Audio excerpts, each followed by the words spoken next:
Xin chào tất cả các bạn, mình là Nguyễn Đỗ Quang. Chào mừng các bạn đến với channel của mình. Mình mới lập kênh nên mình sẽ chơi một cái game cực hay mình mới tải trên Google Play là Đại Chiến Robot. Mình mới chơi ngày hôm qua nên mình rất chơi với hứng thú cái game này và mình đã mua được 5 con robot. Bây giờ game mình sẽ chơi để cho các bạn xem.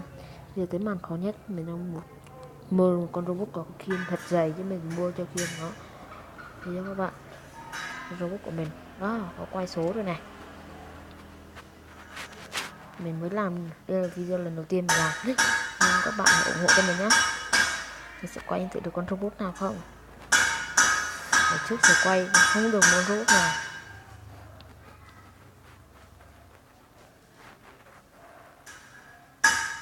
Yes,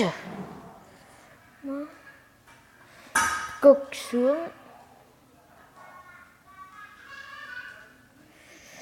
Trứng được khẩu khò súng rồi, súng khò rồi. Trang bị cho nó đây được không nữa.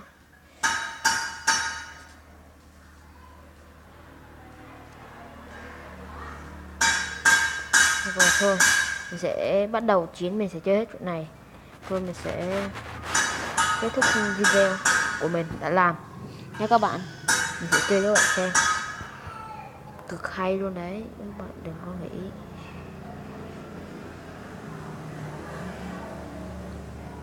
Mình sẽ robot nào đây? Robot này đi các bạn, và nhiều mạng máu hơn, không biết có nhiều người rồi. Vô chiến thôi, bên phe mình này, bên phe nó này. Mình sẽ chơi cho các bạn xem. Wow, chơi gì vô là bắn kia vậy.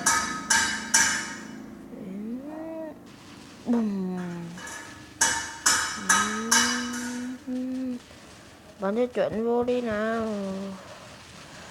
What the Wow. Có tia laser kìa. Wow. Chu cha.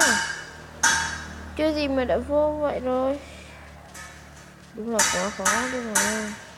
Chu cha. Lên.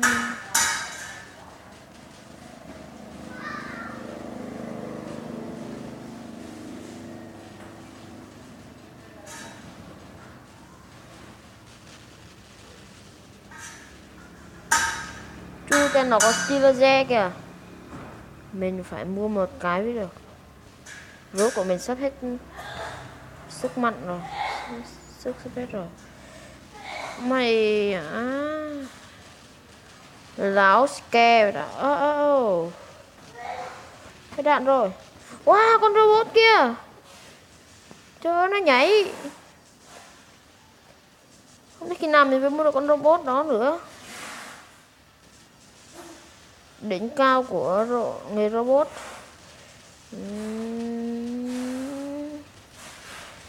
Bắn nó đi. Bắn nó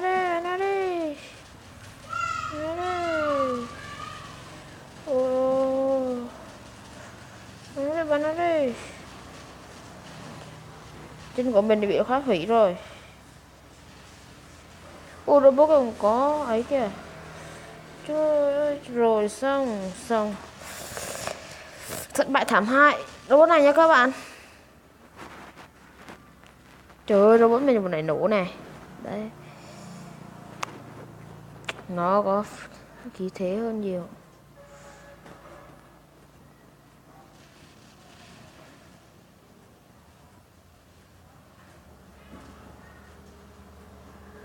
Cố gắng đi duyệt. Toàn là người nước ngoài không các bạn? Chắc có khi mỗi mình là người Việt Nam thôi.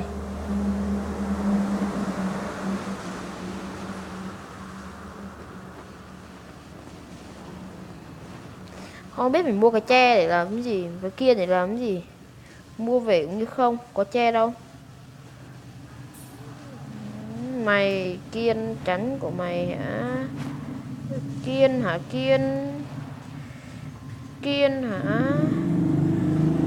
Che lại. Ơi bắn làm gì ông đồ ngu. Rồi mất mạng rồi, trời ơi mạng yếu quá, mình bắt mạng nhà người ta mà. Cái gì vậy Hoàng Tùng. Rồi.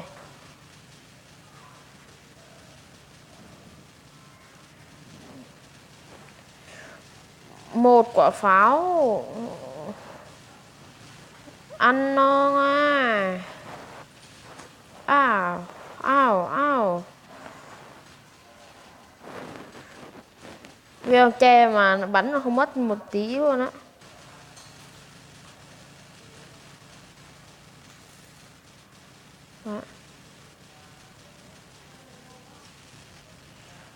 Mày láo tét à. Láo bố à. Đi đâu, chạy đi đâu. Rồi hết đạn thịt mẹ. Mình biết mà.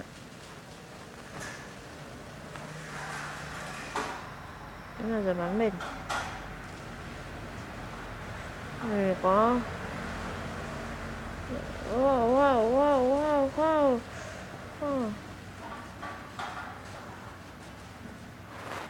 Vải trưởng.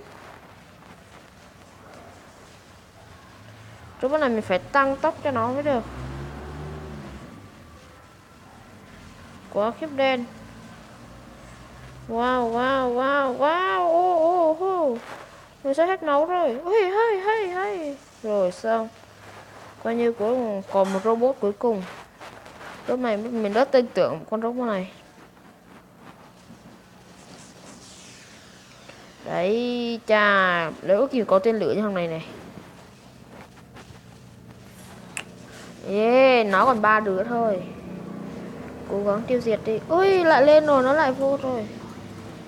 Rồi, một con robot, chuẩn bị con robot này hết mạng này. Chắc luôn. Mày lẩn tránh đi đâu. Chết luôn chứ. Nói nhiều.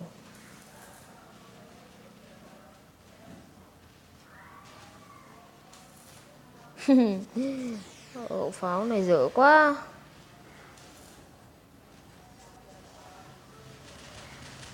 Đây, khẩu này nè. Đấy, mỗi phát là chết. Ngay tại chỗ.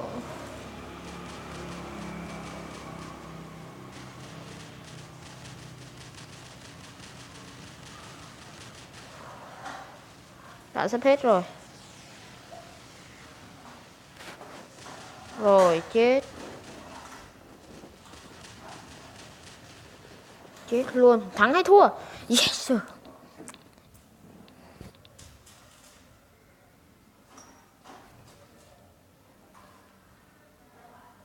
Được không vàng. Oh no. Sẽ được có mấy vàng này. Này mình sẽ cho các bạn xem robot mình mong ước đây. Mình cấp độ 9 rồi này. Robot mong ước đây. Rồi. Đây robot. Rồi đến cửa hàng. Robot mình mong ước đây. Mình sẽ cấp độ 9 rồi. Mình mong ước nhất mình toàn là con robot bá. Đây là con robot mới mua đây. 500k 2500 này.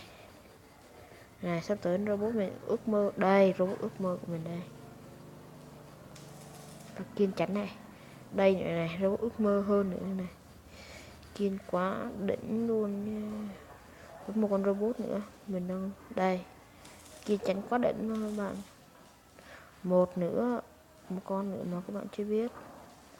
Đây con nhện này, con này bật nếu nó hạ xuống là một cái kiên chắn cực vip luôn. Thôi, tạm biệt các bạn, mình sẽ gặp lại các bạn ở clip sau. Mình tạm biệt các bạn. Hello, bye bye.